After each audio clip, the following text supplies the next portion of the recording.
Blindness has been with us since the dawn of humanity, through the rise and fall of great civilizations, through declarations of war and peace, through technical advancements that have changed the way we live, work, and interact, and through scientific and medical advancement that have conquered other great scourges of humankind, like smallpox and polio. In recent years, humanity has begun to take its first careful steps toward a new, brighter horizon. Gene therapy, stem cell research, nanotechnology, and other groundbreaking innovations have brought us tantalizingly close to a once unimaginable future. A world where we can restore sight to the 40 million people worldwide who live in total darkness, and dramatically improve it for the 160 million people who now see the world only as through a glass darkly. A world, in short, where blindness is a relic of an ancient, barbarous past. That day has now arrived. Today, the sun shines on a new journey, a new project, a new mission. Today, the end of blindness begins. Today, let there be light for all.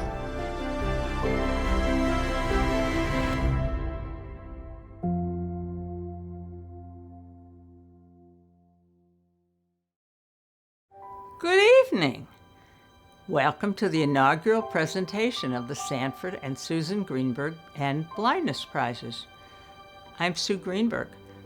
The prizes this evening are being awarded to those researchers and scientists who have made the greatest progress toward eradicating this ancient scourge. But this evening is not solely about the blind. These prizes are also being awarded on behalf of those parents of a child born blind who know that their son or daughter will never see their faces. They are in recognition of those whose aging parents are slipping into the endless grayness of advanced macular degeneration. The families of those blinded by trauma or limited to menial work by their inability to negotiate a sighted world. These prizes are also on behalf of the loved ones of those who lost their vision to disease, just as they were setting off on their adult years. Me, for example. Life was wonderful one day. Seemingly in the next few days, it was undone. I watched Sandy's anguish close up, and I saw, and inevitably was, an integral part of his almost superhuman efforts to rejoin a world that he feared he had been denied. Blindness is, of course, a physical malady first and foremost. By definition, the blind can't see. But blindness is also a social condition. Blindness impacts not just those who lost or are rapidly losing or never had their vision. It impacts those of us who love and support them as well. On behalf of them all, the blind, their loved ones, and the researchers working tirelessly to end blindness now, this evening is dedicated.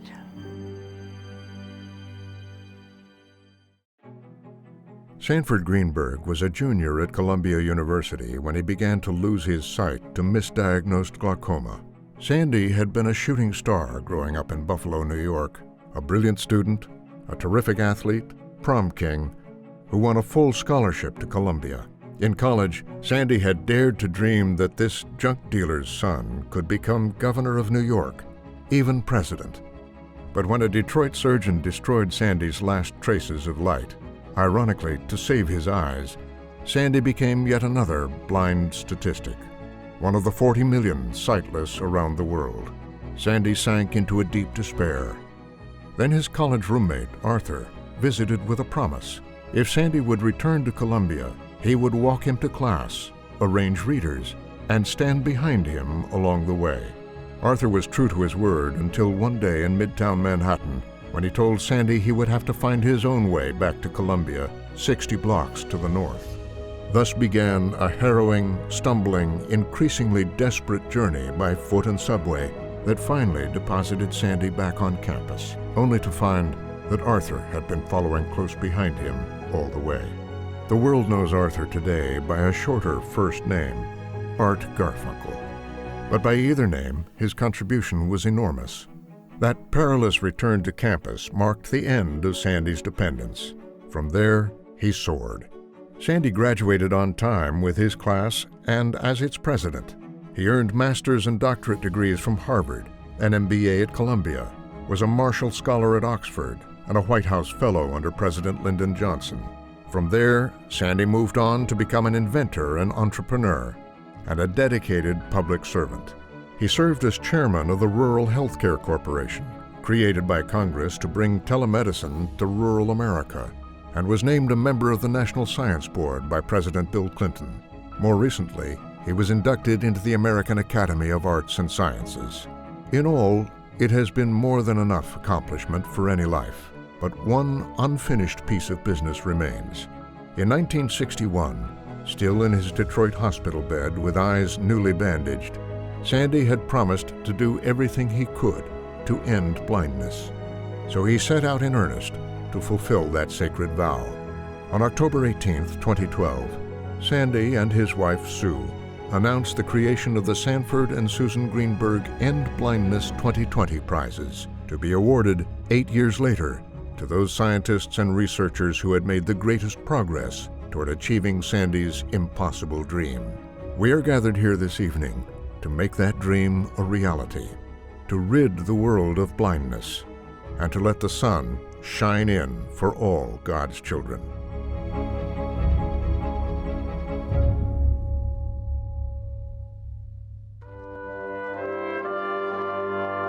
Good evening. I'm Sandy Greenberg, and I'd like to say a few words before we get underway. This glorious moment would not have been possible without Sue. She has been the center of gravity in my life, even before I lost my sight when she was my girlfriend.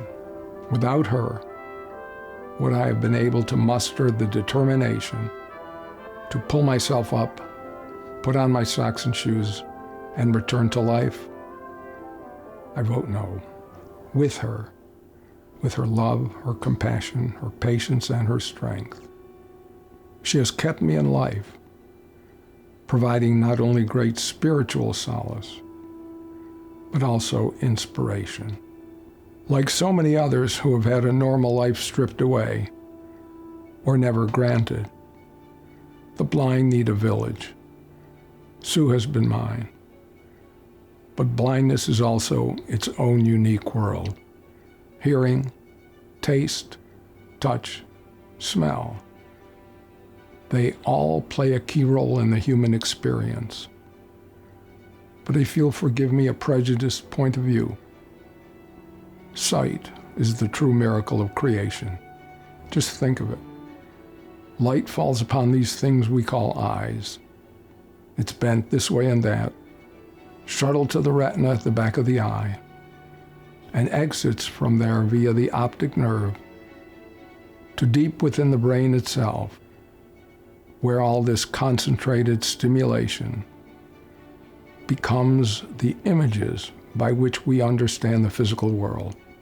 Sight can show us ugliness, to be sure, but vision is also our pathway to the beauty of nature, the wonder of a smile, the instant love of a baby's face, the glory of a Titian or a Frank Stella. A beating heart keeps us alive, but sight can enrich nearly every living moment. I say this as one who has seen nothing but blackness for most of my life, but I say this also as one who had the tremendous gift of vision for my first 19 years and has been feasting ever since off those stored images. Most important for this occasion, I say as one certain that the unalienable human right to vision is about to be realized for those who have lost their sight and for those who never had it. And realized not just for now and here, but for everyone and for all time to come. To me, the women and men we are gathered here to celebrate are the true pathfinders. Like the great navigators of yore, They have sailed into the void of darkness and are now emerging out the other side, armed with charts, rich with latitude and longitude. Passage before was impossible. Passage soon will be impossible to deny. These new navigators, these unfolders of the deep mysteries of vision and of the pathways to healing it, will be giving us glimpses of their discoveries as events move along this evening. Please prepare to be amazed. Justice Ruth Bader Ginsburg was Sandy's and my next-door neighbor and dear friend for 40 years. A woman of towering intellect and a boundless generosity of spirit. We miss her so much. When Sandy asked her to write a foreword to his recently published memoir, Hello, Darkness, My Old Friend, she quickly agreed. Here are several excerpts from the foreword recorded this past June. From the first page to the last, I was captivated by his bright mind, ready wit, and indomitable spirit. Sandy's reflections have a main theme. Though robbed of his sight, owing to the repeated misdiagnosis of an ophthalmologist in his hometown, he considers himself the luckiest man in the world. I would like to end by saying tonight, as I did in my foreword, I raised my glass to Sandy Greenberg, who chose life in all its vibrancy. L'chaim, l'chaim, Sandy, to you and to Sue. You have presented a spectacular show. May there be encores galore. Justice Ginsburg had arranged for these heroic researchers and scientists to be honored at a ceremony in the United States Supreme Court. In addition, she had prepared comments to be read this evening, but sadly was taken from us before she could record them. Instead, her remarks will be read by someone who knew her not only as a neighbor and dear friend, but also as a wise counselor and the officiant at her wedding, our daughter, Kathryn Greenberg. As my mother just said, these are Justice Ruth Bader Ginsburg's words. A pioneer, a revolutionary, a person of true faith in innovation and progress, and a mentor whom I will never forget. I am honored to read for her now. An injustice is an injustice the world around, whether of age, gender, ethnicity, opportunity, representation, or so much more. Our Creator, I'm convinced, meant for us all to have a level playing field, even if history wants to keep tilting it. Since childhood, I've been drawn to the struggle to end discrimination against women, in education, in my profession of law, in the law generally, and in the workforce at large. Whatever form it takes, discrimination is a naked injustice that diminishes both the oppressed and the oppressor. It subtracts from our humanity, mathematics of the worst kind.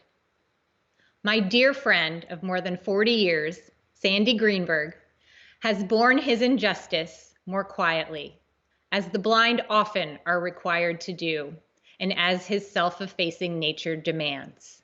But make no mistake, Sandy and his wife Sue are both warriors, an unyielding force in a just cause against a foe as old as human time. And the Sanford and Susan Greenberg prizes to end blindness that we are gathered here, at least virtually, to award this evening are the blessed fruit of a literally dark pilgrimage that began in a hospital bed in Detroit. More about the prizes and the astounding discoveries they honor will follow. Suffice it here to say that Sandy's and my parallel paths toward a more just world are sure to meet eventually at the horizon, when we will both see and I mean that word literally, a better time dawning. What a joy that will be in such wonderful company.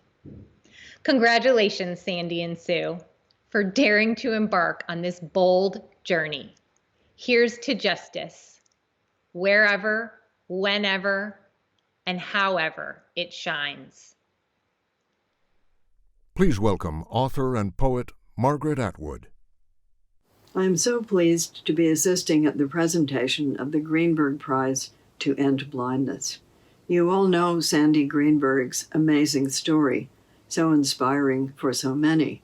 My own mother became blind due to glaucoma, and I have to get an eye test every year for that reason. Blindness can happen to anyone, but thanks to Sandy and his many contributions, at least there are now more remedies. Good luck to all of us, and here's hoping. Please welcome Dr. Peter McDonnell, Director of the Wilmer Eye Institute. Hello, I'm Peter McDonnell. The Wilmer Eye Institute is the largest research and clinical center of ophthalmology in the United States.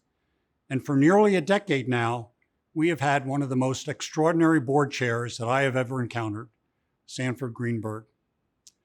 On November 4, 2011, not long after he took over the chairmanship, Sandy put an outrageous challenge to us at Wilmer to end blindness for everyone and forevermore. At first, that might sound like Don Quixote heading off on another quest, but we quickly came to understand that this was far from a whimsical notion. In fact, it was one that had been driving Sandy forward for half a century.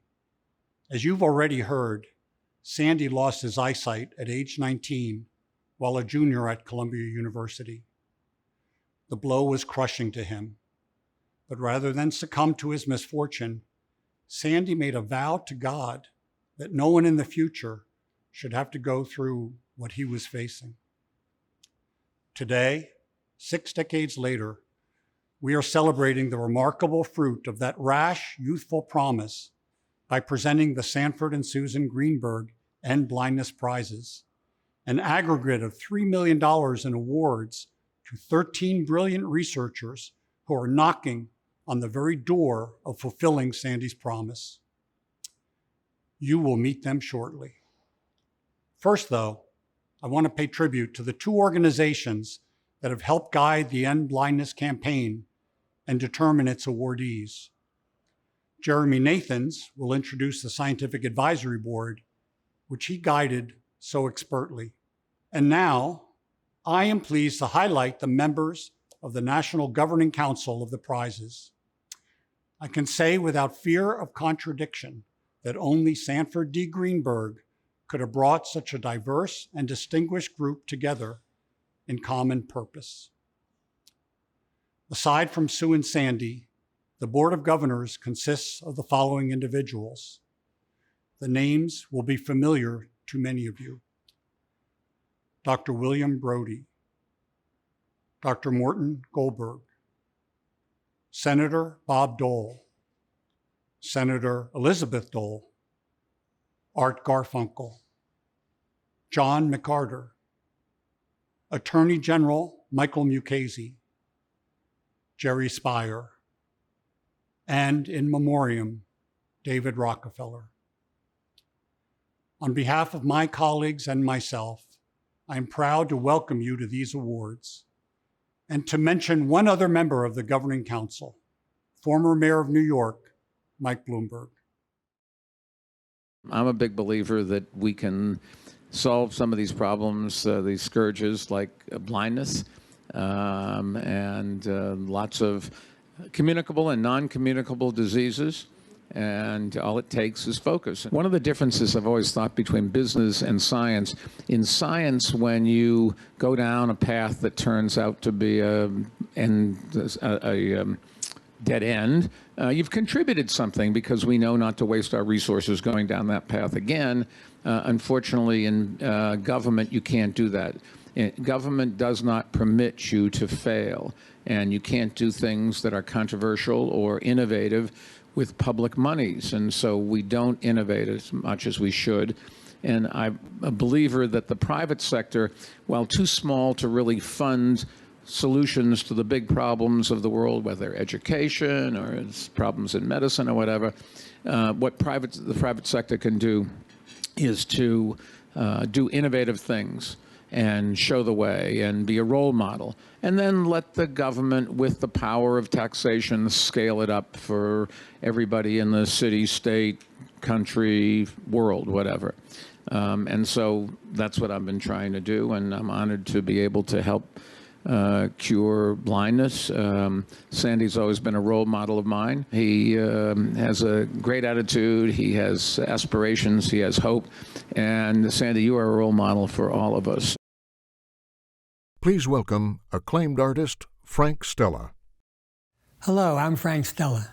You might well wonder what a painter and sculptor is doing at a celebration of medicine and science. But Sandy Greenberg is a rare specimen. A man blind for 60 years who still collects and commissions art. And his is the rarest of callings to end a scourge that has plagued us since the beginning of time. 20 years ago, Sandy asked me to create a sculpture, one that would somehow incorporate the compressed speech machine he had invented and patented, which was the wellspring of the success that makes this evening possible. I was thrilled by the challenge, and I must have met his expectations in some way, because recently he asked me to make a second sculpture, one that would somehow capture Sandy's promise to end blindness. It was somehow, a different kind of challenge. You're going from making something about a machine to something about a really larger idea to end blindness. An omega moment, in a sense, to the alpha of the original sculpture. I'm showing this sculpture here publicly for the first time. Always with that sense of trepidation that comes with every unveiling, but also with the sense of joy to tie myself to something so important, to be part of an ambition almost larger than life itself. Thank you, Sandy, for allowing me to be part of this. Dr. Jeremy Nathans has produced a remarkable volume of work based on research that spans the fields of genetics, neuroscience, ophthalmology, and the molecular mechanism of visual system development, functioning, and disease. All of that is beyond impressive and made Jeremy the obvious choice to head up the Scientific Advisory Board for the End Blindness Prizes. It is our great good fortune that he accepted the offer. Jeremy? It is a pleasure to join so many advocates and activists, exceptional leaders and incredible minds this evening. I'm Jeremy Nathans. I'm a professor of molecular biology and genetics, neuroscience, and ophthalmology at the Johns Hopkins University School of Medicine, and an investigator of the Howard Hughes Medical Institute. I've spent my entire career working on human vision, and I am proud to serve as the chairman of the Scientific Advisory Board for the Sanford and Susan Greenberg Prize to End Blindness, and to work with the members of the Governing Council in this extraordinary endeavor. Much of what science is about is the quest to chip away at nature's secrets. That's no small feat, because nature does not give up her secrets easily. And part of what makes that work possible is the ability to see how small victories today might pave the way for enormous revolutions tomorrow. The winners of our visionary awards are people who see far into the future, and whose efforts will allow millions to see that future too. The individuals who are receiving awards today are being recognized for opening new avenues, laying a path to new insights, and starting a journey to new frontiers that we can explore for decades to come. The winners of our visionary awards were selected through a rigorous process in which the Scientific Advisory Board, consisting of 12 distinguished biomedical scientists and ophthalmologists, carefully evaluated the most significant advances and the most promising future directions in vision science and ophthalmology. I am proud to serve with this board. Dr. Richard Axel, Dr. Constance Sepko, Dr. John Dowling, Dr. Carol Greider, Dr. Julia Haller, Dr. Eric Kandel, Dr. Joan Miller, Dr. Joshua Sains, Dr. Carla Schatz, Dr. Alfred Summer, Dr. James Tsai. Each winner, or group of winners, will receive $250,000 in recognition of their extraordinary achievements and as support for what they seek to achieve in the years to come. With these awards, we commend these extraordinary individuals for their vision as they work to restore and renew our own. Let's meet our visionary award winners now.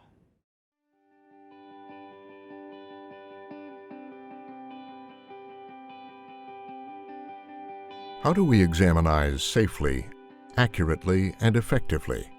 Dr. David Huang of Oregon Health and Science University and Dr. James Fujimoto and Eric Swanson of the Massachusetts Institute of Technology developed a technology known as optical coherence tomography, or OCT, that allows us to examine living eyes with extraordinary precision and detail. Using light waves, OCT can take cross-section pictures of a retina, providing a level of detail we've never been able to achieve before without removing the eye from the body. Today, more than 30 million OCT imaging procedures are performed each year around the world, and we're still learning even more. Researchers worldwide are continuing to advance the technology and find new ways to improve patient care. With the advent of telemedicine and artificial intelligence, it will be possible for OCT to be used in a primary care setting for population screening of insidious eye diseases such as diabetic retinopathy and glaucoma. The work of these researchers has changed our understanding of eye diseases and allows us to better test the effectiveness of potential new therapies. Through their vision, we are seeing new opportunities to learn, to invent, and to renew our sight. Can we strengthen our eyes against a harmful disease or rebuild them afterwards? Diseases like glaucoma cause death of the cells that transmit signals from the retina to the brain, resulting in permanent loss of vision. Until now, Dr. Simon John, formerly of the Jackson Laboratory in Bar Harbor, Maine, and currently at the Department of Ophthalmology at Columbia University, is making neural cells resistant to aging and glaucoma by providing metabolic and other forms of support. And Dr. Zhigang Hua of the Neurobiology Center at Boston Children's Hospital is working on processes to regenerate nerve cells after they are damaged. Taken together, they are helping us better understand how diseases cause blindness and how that damage might be reversed to restore vision to patients. Our groups focus on diseases such as glaucoma that damage the retinal cells that connect the eye to the brain. To prevent loss of vision, we're developing medications and gene therapies to help these cells fend off disease. To restore visual function following damage, we are developing approaches to regrow their connections to the brain. As they take on the kind of decline that was once considered an irreversible condition, a cure is in sight. Can we understand the most complex parts of our eyes and unlock the details of sight? Dr. Botond Roska of the Institute of Molecular and Clinical Ophthalmology, Basel, studies the structure and function of neuronal circuits, revealing in amazing detail how the cells of the retina detect light and process that stimulus so that we can see the images we see. The technologies we recently developed open new pathways to understand the human retina and to design gene therapy for vision loss. The human retina is a biological computer made of about 100 different parts, and we are learning step by step how to repair faulty parts in order to restore vision in blind patients. Dr. Ruska has revolutionized ophthalmology and is one of the world's leading experts in the field of vision and retinal research. And while his success hasn't come easily, his breakthroughs have given him hope. He remembers vividly an evening nearly 15 years ago. Dr. Ruska and his team had been trying for months without success to develop a method to restore visual activity in a blind retina. But one night at 10 p.m., they saw a blind retina respond to light for the first time after their gene therapy. They watched the responses until 2 in the morning, transfixed by what they had accomplished and enraptured by the notion that one day their methods could allow them to restore vision in blind patients. Today, Dr. Ruska's work is leading to the use of new approaches to restore vision to patients with previously untreatable diseases of the light-detecting cells of the retina, ushering in a new day for understanding and progress. How do we reverse damage to the eye? Until very recently, it was thought that the retina in adult mammals was entirely incapable of regenerating, that once damaged, a retina was damaged forever. That answer wasn't good enough for Dr. Masayo Takahashi. Born in Osaka, Japan, Dr. Takahashi earned a PhD in visual pathology from Kyoto University and went on to the Salk Institute's Laboratory of Genetics. She was fascinated by the chances of using stem cells for eye diseases and retinal therapy. And in 2014, with a team of scientists at the Riken Center for Biosystems Dynamics Research, she accomplished the first ever human transplant of induced pluripotent stem cells, cells that had been reprogrammed into an embryonic-like state to stop the progression of reduced sight in a 70-year-old patient. Our research has always been for the benefit of patients. They told us the right path. Their suffering has brought us to this point. I appreciate all the support and the encouragement from patients and patient societies. Here, I promise that we will continue our work until we will solve the problems of the visually impaired. Dr. Takahashi's work has begun a revolution in the way we think about eye diseases like macular degeneration, an affliction that impacts millions of people every year and is expected to increase in the decades to come. For those whose vision has dimmed, her work offers the promise of a brighter future. All of these extraordinary scientists, leaders, and visionaries are expanding the scope of our understanding and shining a light on opportunities for innovation. They are the 2020 Visionary Prize winners, and we applaud them and their work to end blindness. Hi everyone, I'm Diane Schur. I was blinded at birth, and that comes with an extra challenge, which is non-24. It affects my internal clock because it's without light. My hours of sleep are disrupted, and when I'm awake, I'm out of sync. For a singer like me, blindness poses challenges when traveling, and of course, when I step on stage and lead a group of musicians. I remember as a kid singing in my bedroom closet, rocking back and forth and pounding on my chest to keep time. I know all too well the hurdles that confront people with blindness, and I know the immense progress science has made, but there remains the opportunity to do even more. I'm proud of the extraordinary work being done by Sandy Greenberg and by the doctors and scientists who are changing the way we all participate in the world around us. So I'm with you, Sandy, and with all the dedicated Greenberg Prize winners who are building a brighter future. At last, it's wonderful, it's marvelous, that you should care for, that you should care for, that you should care for me.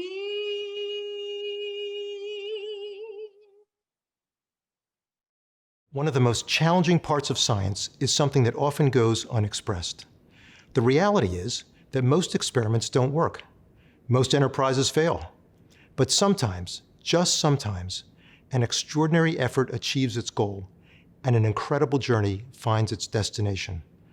The recipients of our next prizes, the Outstanding Achievement Prizes, are in that pantheon of heroes who have navigated extraordinary challenges and overcome difficult obstacles to achieve real and enduring change. And with their actions, they have delivered support and sight to people around the world. Like the Visionary Prizes, the Outstanding Achievement Prizes were selected through a rigorous process in which the Scientific Advisory Board carefully evaluated the most significant advances and the most promising future directions in vision science and ophthalmology. Each Outstanding Achievement Prize winner, or group of winners, will receive $1 million in recognition of their extraordinary accomplishments and in support of their future research toward the goal of preventing and curing blindness. I am proud to introduce to you the recipients of the Outstanding Achievement Prizes.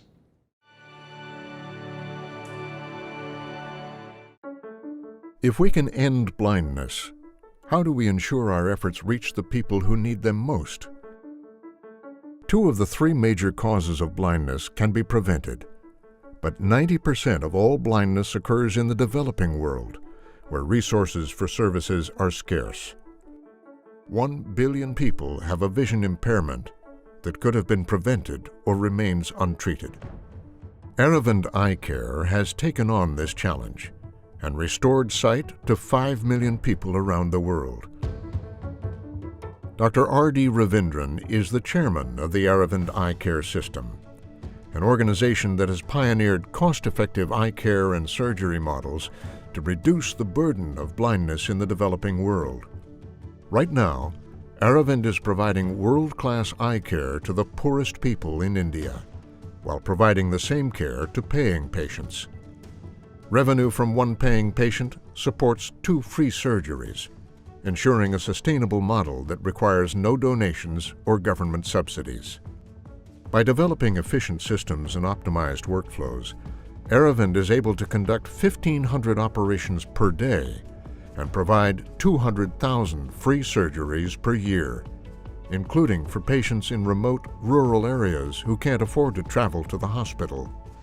And when the cost of imported intraocular lenses for cataract surgeries was too high to provide to all patients, Aravind opened their own manufacturing facility. They now produce 2 million of the lenses every year at a fraction of the cost. When Dr. G. Venkatasamy opened Aravind's first 11-bed eye clinic in 1976, his mission was to cure blindness everywhere. As the largest provider of eye care globally, Aravind is moving closer to that goal, bringing hope and sight to people in need around the world. At the outset, I thank Dr. Sanford Greenberg, Mrs. Susan Greenberg, and members of the Governing Council of the End Blindness 2020 campaign for this inaugural award, recognizing the work of Aravind Eye Hospital and Dr. G. Venkatasamy. This is a great honor and pride to all of us working at Aravind. Dr. Greenberg rightly feels that blindness is an injustice and it is unfair, and we all need to find ways to end the blindness at the earliest. The work of Aravind is about ending this unjustifiable blindness, which is a major form of human suffering. Eliminating needless blindness through quality eye care to all with compassion has been the driving force behind Aravind's innovative work. With this award and recognition, Aravind's work will further get propelled in addressing this issue of needless visual impairment affecting over 250 million people worldwide and bringing vision to all of them. Please welcome former Vice President of the United States, Al Gore. Great achievements so often come about because people refuse to accept the status quo, whether it's environmental destruction, racial or gender inequality, physical limitations, and much more. I think of my friend, the late John Lewis, on the Edmund Pettus Bridge in Selma, Alabama, and more recently, Greta Thunberg, the Swedish teenager whose tireless efforts to raise global leaders' attention to the climate crisis inspire us all. And I think of Sandy and Sue Greenberg and the researchers and scientists that we're honoring this evening. It's almost unthinkable that blindness could disappear in our lifetime. And yet, knowing Sandy's determination and listening to these accounts of breathtaking medical advances, I find it even more unthinkable that blindness won't be vanquished, and sooner than many believe. So congratulations to you all. Blindness is a status quo that truly deserves to be put into the dustbin of history. When I returned to Columbia in 1961 as a blind student, my college roommate, Art Garfunkel, divorced himself from the life he had been living, altering his own ways to conform better to mine. Most important, he would read to me regularly. He would say, "Sanford, darkness is going to read to you today," or, "Sanford, darkness is going to read you the Iliad." I suppose he meant that for me, his voice was emerging from the darkness. And then, out of that very same darkness would come that voice the world knows so well today. Hello, darkness, my old friend. I've come to talk with you again. Because a vision softly creeping left its seeds while I was sleeping, and the vision that was planted in my brain still remains within the sound of silence. In restless dreams I walked alone, narrow streets of cobblestone, neath the halo of a street lamp. I turned my collar to the cold and damp, when my eyes were stabbed by the flash of a neon light that split the night and touched the sound of silence. Good evening, and thank you for allowing me to share this moment with all of you. I've known Sandy a long time. I knew him before he lost his sight when he was a brilliant student at Columbia College. I knew him when he was plunged into darkness and was forced to navigate an unfamiliar world. And I've known him in the decades since as he has built a career filled with extraordinary achievements and a life defined by love and success. I have seen his courage, his determination, and his grit. And so when he said he was committed to ending blindness for all, I knew that the end of blindness couldn't be far away. This extraordinary event is a signpost along the road to that audacious goal.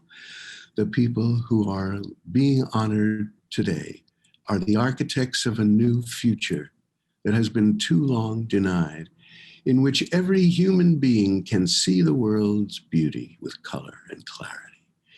And while we have not reached that promised land yet, I have no doubt that it is coming into view. I was proud to stand with Sandy as he embarked on his own quest many years ago, and I am proud to join you today as we recommit ourselves to this fundamental goal, to finally bid the darkness goodbye and to let there be light for all. I have known Jerry Speyer as the closest of friends for more than 6 decades. As college roommate, as business partner, and as the most generous of friends. The depth and breadth of his accomplishments and his contributions to society are legion. In college, Jerry witnessed my descent into darkness.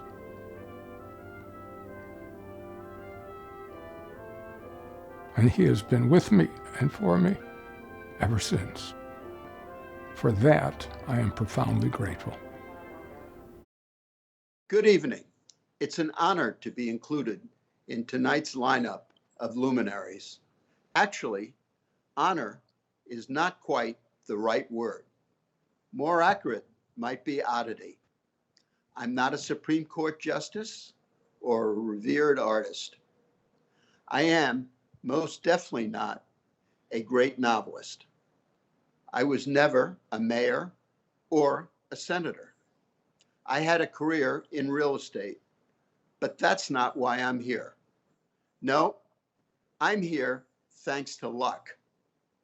I was invited to room with Sandy 60 years ago at Columbia, and he changed my life. Alongside Artie, I saw firsthand what it took for Sandy to come back to Columbia for our senior year. It was a monumental effort in every respect, physically, emotionally, intellectually, and socially. With all due respect to our alma mater, I learned more from Sandy Greenberg than I did in any Columbia classroom. What did I learn? I think Winston Churchill said it best. The positive thinker sees the invisible, feels the intangible, and achieves the impossible. That is Sandy. He is the ultimate positive thinker. And Sue is also his great partner and the person that he's lived with for almost 60 years. Now, with the Greenberg Prize, he has started and shined a light on his fellow positive thinkers around the world.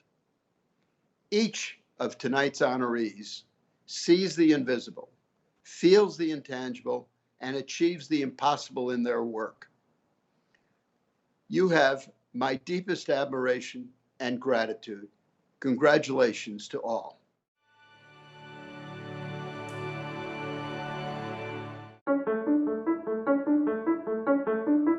How do we bring care for blindness and vision impairment to people in remote areas?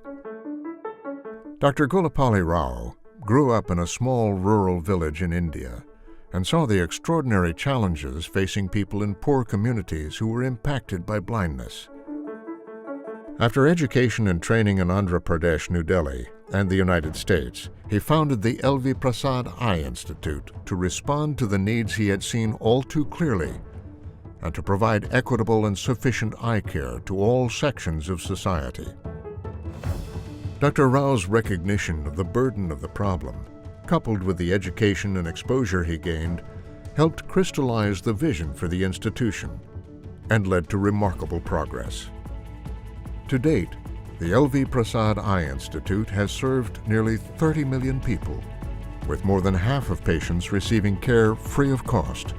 The Institute offers rehabilitation services, a special needs vision clinic for children with developmental delays and disabilities, and hundreds of care centers that provide medical facilities to the most remote areas of the country, and with a patient-oriented culture and a focus on innovation and discovery. Through Dr. Rao's work and the L.V. Prasad Eye Institute, vision is reaching the people who need it most.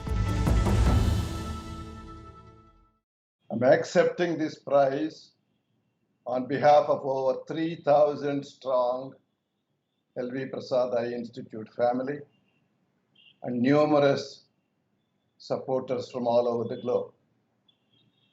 The prime motivation to start this institute to me came with the idea of creating a model that provides the best possible care to everyone and give that with respect and dignity. Throughout my life, I have been privileged to get education, exposure, and experience working with the best of institutions and individuals. This background, coupled with an early childhood in a rural village, provided me the tools to undertake this journey. The generosity of countless individuals and organizations with their time, talent, and treasure, coupled with the diligence and dedication of our team, made every task achievable and journey smoother. Numerous challenges for eye care in India provided opportunities for innovation in delivery of care, creation of education programs, research and technology innovation. Thus, innovation has become part of our DNA. All this culminated in the creation of a truly integrated model of eye care, from the primary care in remote, rural, and underserved communities to the advanced tertiary care at the top of the pyramid. This has benefited over 30 million people directly and several times more indirectly. Elimination of avoidable blindness by the year 2020 has been an aspiration of the global eye care community for over 2 decades. I want to place on record our gratitude to Sanford and Susan Greenberg End Blindness Foundation for recognizing our contribution to this global effort. We are honored. Please welcome United States Senator Chris Coons. It's a pleasure to join so many extraordinary thinkers, passionate activists, and bold innovators. as together we pay tribute to Sandy and Sue Greenberg and celebrate the work being done to fulfill their goal of a world without blindness. That's an audacious goal and characteristic of the courage and boldness with which Sandy has approached his life. It speaks to what's best about Sandy and Sue and humankind. In 1961, the same year Sandy lost his sight, President Kennedy challenged all of us to put a man on the moon. By the end of that decade, an American flag stood where no human being had ever walked before. And today, footsteps on the surface of that moon tell the story of a nation and a people determined to reach the heavens and beyond. That same spirit infuses Sandy's own work and permeates the groundbreaking effort we're celebrating now. With this event, with this challenge, and with these awards, we're telling a story of innovation, of exploration, of daring and determination. And while the story has not yet concluded, it's clear the end will soon be in sight. Sandy has an extraordinary vision for life, one that dares greatly and leads with passion, purpose, and hope. Like our late Justice Ruth Bader Ginsburg said, Sandy chose life in all its vibrancy, and this moment is as vibrant as any celebration can be. So thank you to Sandy and Sue, to the End Blindness campaign, and especially congratulations to the baker's dozen of scientists being recognized tonight. Your work and your contributions bring light to so many lives. Thank you.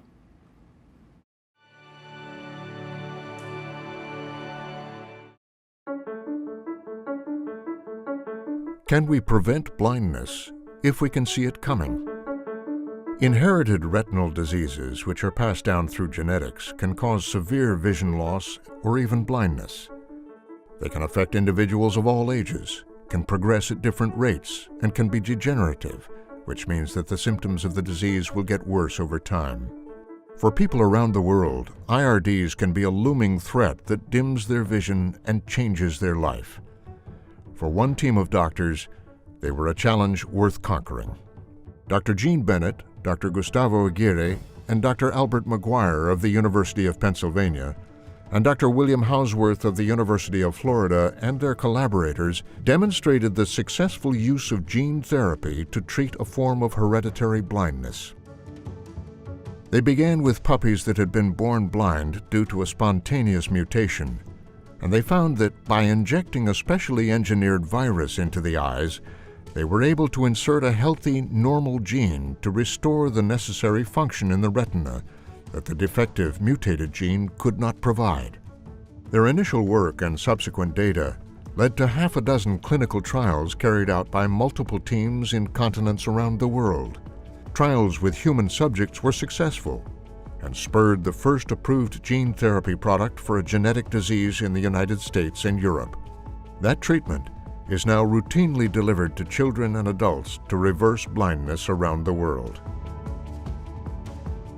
Their work has not only changed the lives of people previously destined to live a life of blindness, it has fueled interest in developing additional gene therapy reagents targeting other genetic forms of inherited retinal disease, laying the groundwork for more innovation and discovery.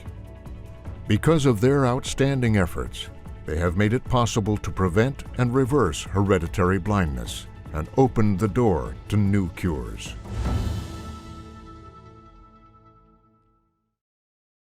I am Dr. Jean Bennett, and it is an honor to be here to represent our team.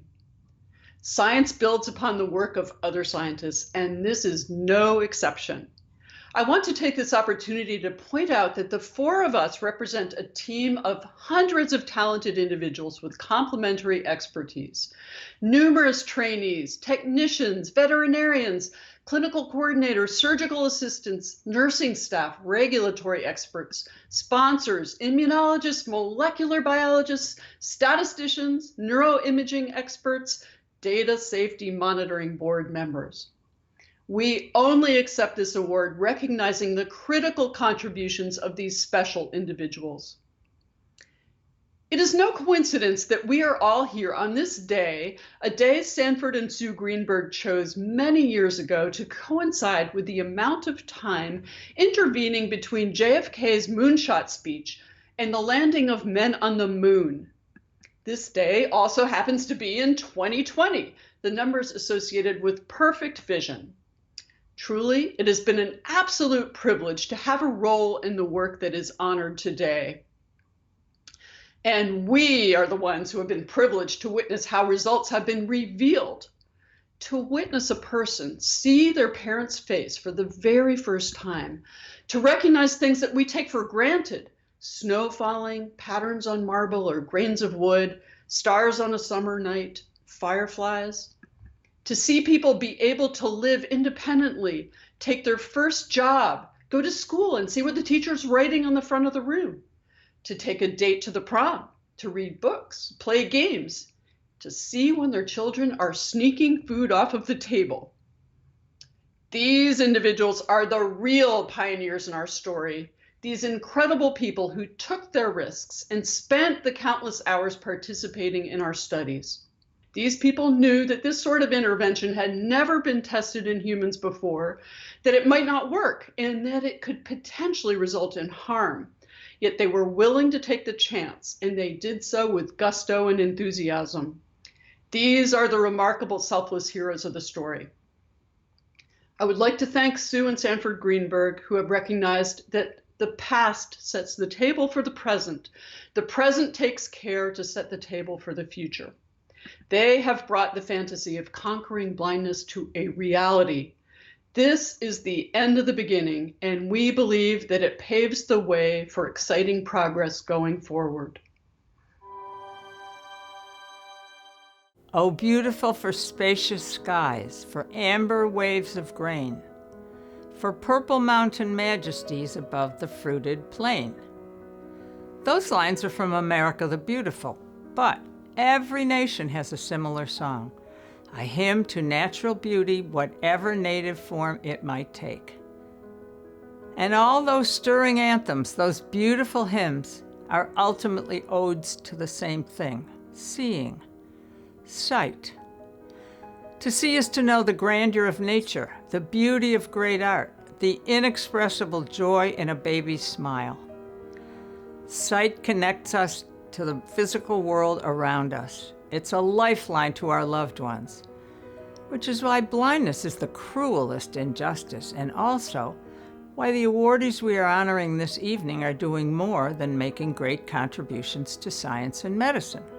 In helping to bring Sandy's and my fantasy of conquering blindness to a reality, in Jean Bennett's apt words, these men and women are also balancing the scales of rightness in the world, for those who cannot see, for their loved ones, and for all humanity.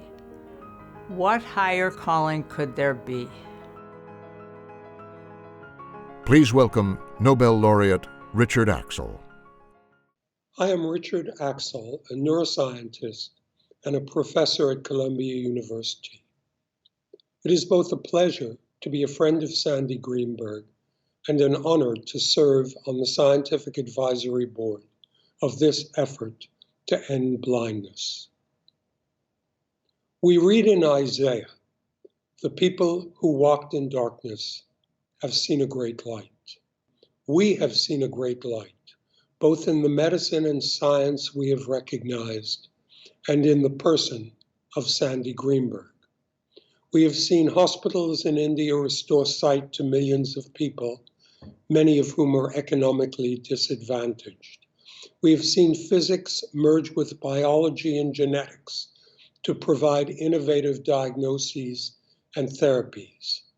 We have seen new ideas that will generate novel therapy for the future. Success in the understanding of vision and in the restoration of sight depends upon scientific inquiry, on the freedom to acquire knowledge. This freedom cannot be taken lightly. It is fragile. Much of the world, including our own leaders, too often perceive science as a fearful transgression. While we as scientists exalt in the glory of knowledge, too many cower at the thought of understanding. We are dependent upon individuals like Sandy to embrace science, to defend the freedom of inquiry, to answer bad ideas with better ideas. Thank you, Sandy. Now let me turn briefly to this man, Sandy Greenberg. Light first emerged from darkness, not in Isaiah, but in Genesis, in the creation of the heavens and the earth. Light also emerged from darkness in the life of Sandy. His endeavor to end blindness reflects his personal triumph from darkness to light, a triumph made possible by passion, thoughtfulness, and from a deep commitment from those who love him. Sandy, nowhere is your life more eloquently reflected than in the words of William Faulkner in his Nobel Prize acceptance speech. A life's work in the agony and sweat of the human spirit, not for glory and least of all for profit, but to create out of the materials of the human spirit something which did not exist before. Sandy, this too is what you have done. You have renewed life in all of us. Amazing grace, how sweet the sound that saved a wretch like me. I once was lost, but now am found. Was blind, but now I see.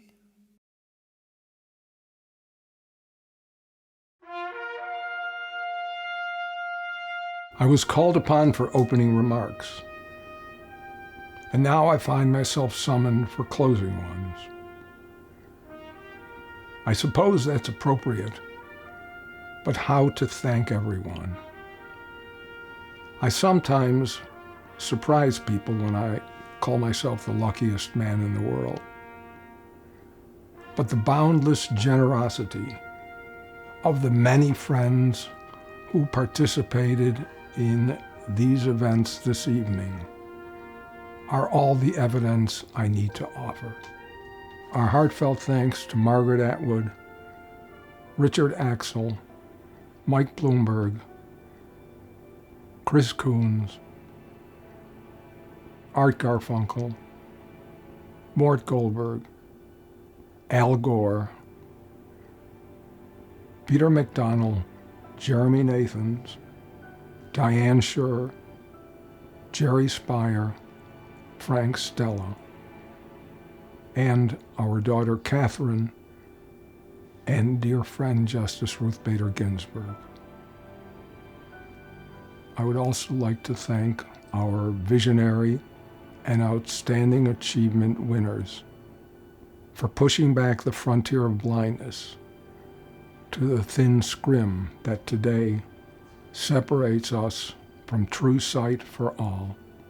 For me, this evening began in a Detroit hospital 60 years ago, when an eminent surgeon tried to save my eyes from misdiagnosed glaucoma. The next morning, I lay in my hospital bed wrapped in a darkness I could never have previously imagined, a literal darkness that was shocking, but also a spiritual one that was no less appalling. A promise made on that bed as my grieving mother sat by me. A vow to end blindness for everyone, for all time, was my lifeline out of that hole.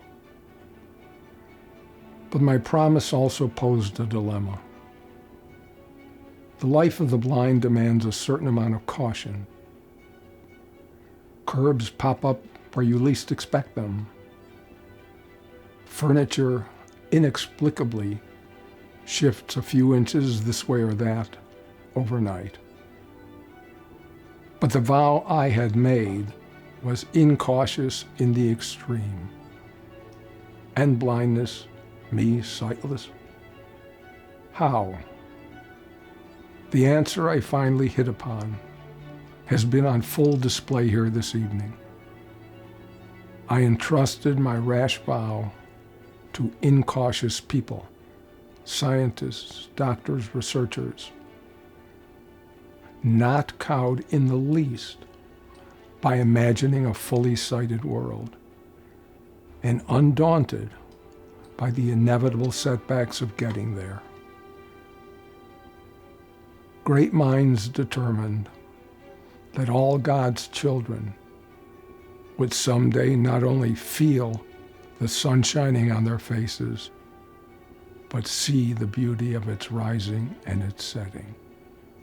On behalf of Sue and me, on behalf of our National Governing Council and Scientific Advisory Board, on behalf of all those who today struggle to see or see not at all, allow me to express our heartfelt gratitude once again to our prize winners. You are lighting up the world.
To learn more about how you can join the campaign to end blindness for everyone and forevermore, please visit www.endblindness2020.com or email team@endblindness2020.com.